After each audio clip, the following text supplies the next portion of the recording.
$63 for the third position, $82,063, $83,704, and $85,378. And for the fourth position, $75,065, $76,566, and $78,097. And substituting, therefore, the following upper limit of annual compensation positions are golf course facilities manager, assistant golf course manager, farm manager, veterans agent, effective July 1, 2021. And the amounts for the first position are $90,087, second position $61,438, third position $90,087, and the fourth position $90,087. Mr. Chairman, Mr. President, excuse me, that motion passed unanimously in the Finance Committee. I now bring that to consideration for the full council. So moved. You've heard the motion from Finance Chairman McGinn. On the motion, any discussion? Hearing none, roll call vote, please. Councilors Gould. Yes. Manning Martin. Yes. Sasslaw. No. Welton. Charis. Yes. McGinn. Yes. Mitsoulas. Yes. Turco. Yes. Rossignol. Yes. Melville. O'Neill. Yes. Motion carries 10 to 1. Chairman McGinn. Thank you, Mr. President. The third item on the agenda was a resolution adopting tax incremental finance agreement and submission to the Economic Assistance Coordinating Council for the Farm Street Real Estate LLC to Washington Street.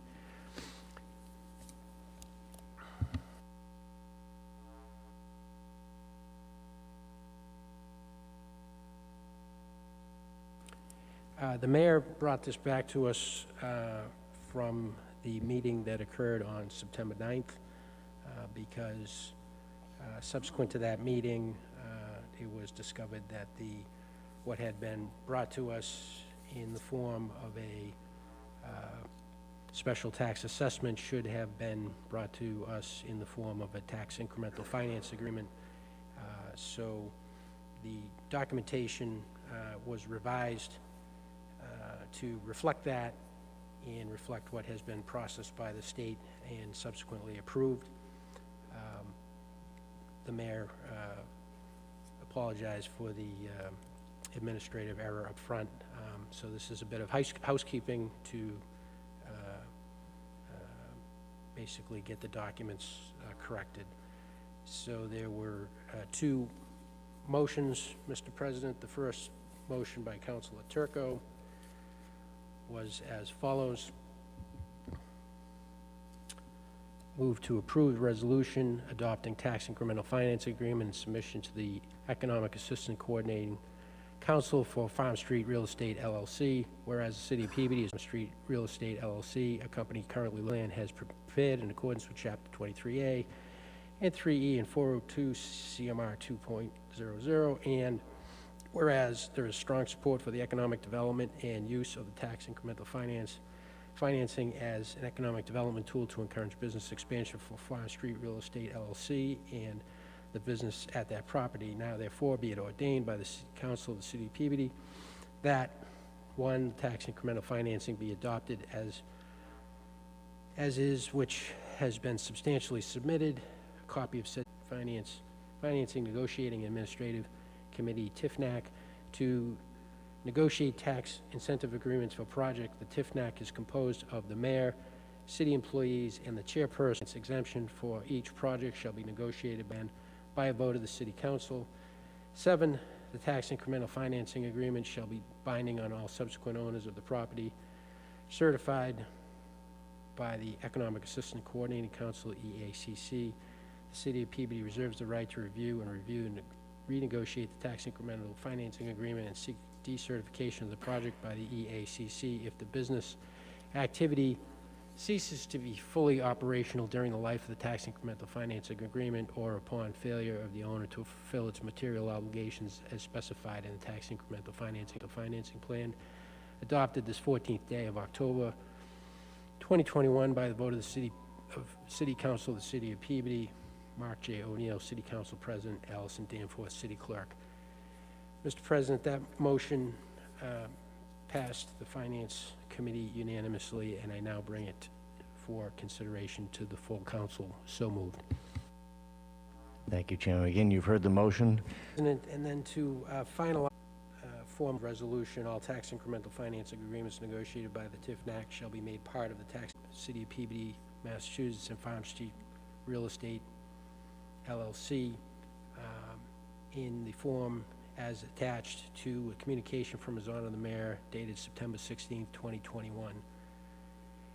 Mr. President, that motion passed unanimously by a vote of 5-0 in committee, and I now bring that to consideration for the consideration of the full council.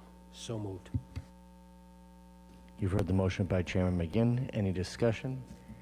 Hearing none, roll call vote, please. Councilors Gould. Yes. Manning Martin. Yes. Sasslaw. Yes. Welton. Charis. Yes. McGinn. Yes. Mitsoulas. Yes. Yes. Turco. Yes. Rozignol. Yes. Melville. Yes. O'Neill. Yes. Motion carries 11-0. Chairman McGinn. That's the complete report, Mr. President. Thank you.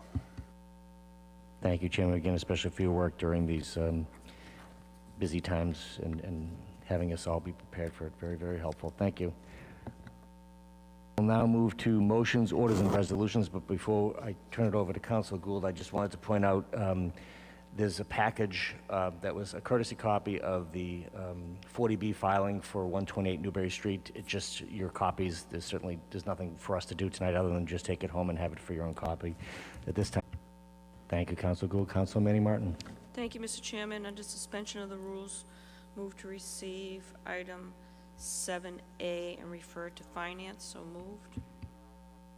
On the motion, all in favor? Any opposed? It's a vote. Council Manning Martin. Thank you, Mr. Chairman. Under suspension of the rules, motion to receive item 7B and refer to finance. So moved. On the motion, all in favor? Any opposed? It's a vote. Council Manning Martin.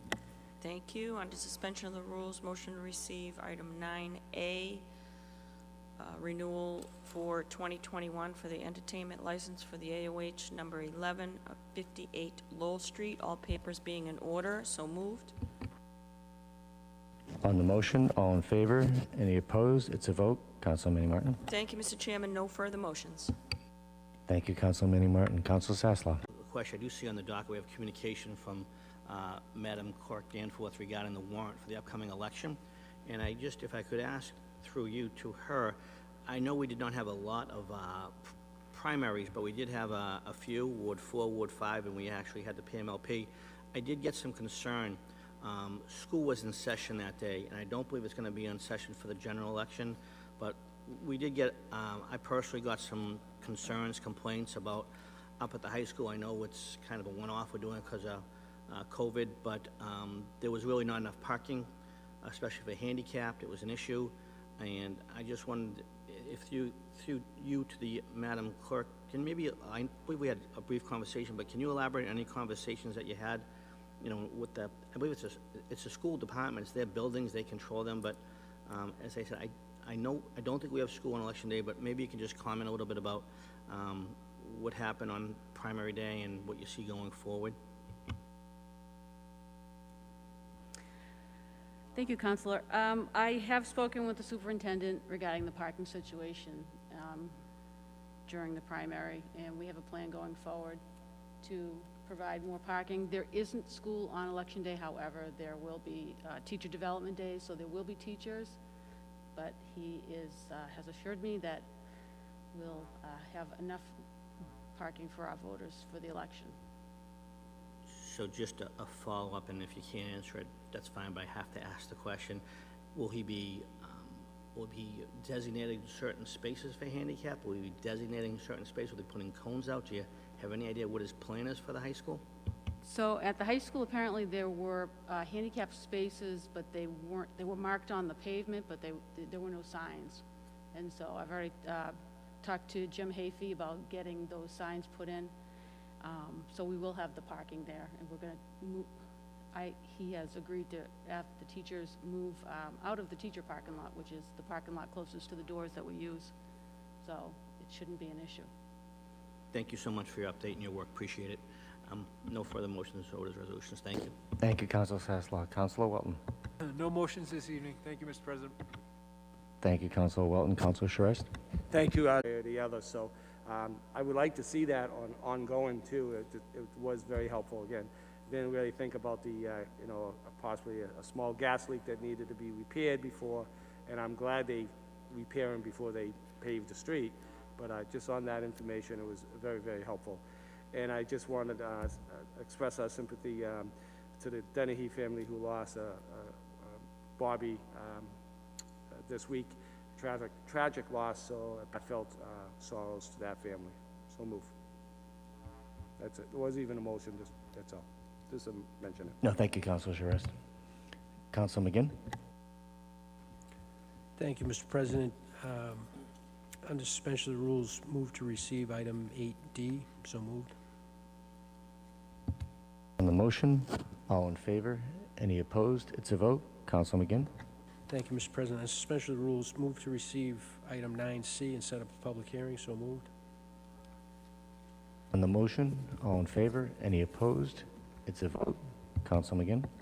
Thank you, Mr. President.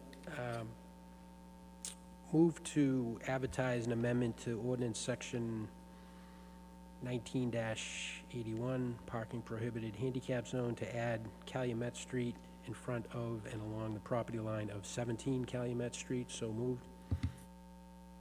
On the motion, all in favor? Any? Thank you, Councilor Turco. Councilor Rossignol? Thank you, Mr. President. No motions this evening. Thank you, Councilor Rossignol. Councilor Melville? Thank you, Mr. President. No motions this evening, just affairs on October 28th regarding 10 Lowell Street, just so everybody's aware of that. Say that again? The 28th. Yep. And Allison had put aside about an hour. Correct, Allison? At least, yeah. So we'll have plenty of time to discuss the response to the RFP for 10 Lowell Street. No other motions this evening, Mr. President.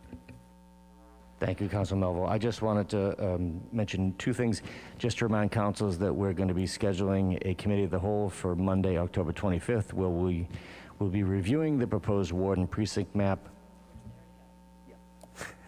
The proposed ward and precinct map, which has been delivered to councilors, and that was on September 17th. So that's the map we will be reviewing that evening. Once again, we do need to meet and actually submit our final map, the approved map, to the Secretary of the Commonwealth by no later than October 30th, 2021. More to come on that. And I did want to just take a moment. I don't have any motions, orders, or resolutions, but I did want to just have City Clerk Danforth mention some of the information regarding early in-person voting. Thank you, Counselor. I just wanted to let people know that any applications for mail-in ballots that we have received were put out in the mail today, so residents should be receiving those in the next couple of days. If you don't receive it by Monday of next week, give us a call. We are also going to have early voting for our municipal election this year, which is the first time we've offered that. And so we'll be doing it here at City Hall on Saturday, October 23rd from 9 to 1, Monday, October 25th from 9 to 3, Tuesday, October 26th from 9 to 3, Wednesday, October 27th from 9 to 3, and on Thursday, October 28th from 9 to 6 p.m. Or you can vote on Election Day. The polls will be open from 7 to 8, and I'm just going to briefly go through our polling locations for people at home. So Ward 1, Precincts 1, 2, and 3 will be voting at the Brown School, 150 Lynn Street. Ward 2, Precincts 1, 2, and 3 will be voting at the Welch School, 50 Swampscott Avenue. Ward 3, Precincts 1, 2, and 3 at the Senior Center, 75R Central Street. Ward 4, Precincts 1, 2, and 3 at Higgins Middle School, 85 Perkins Street.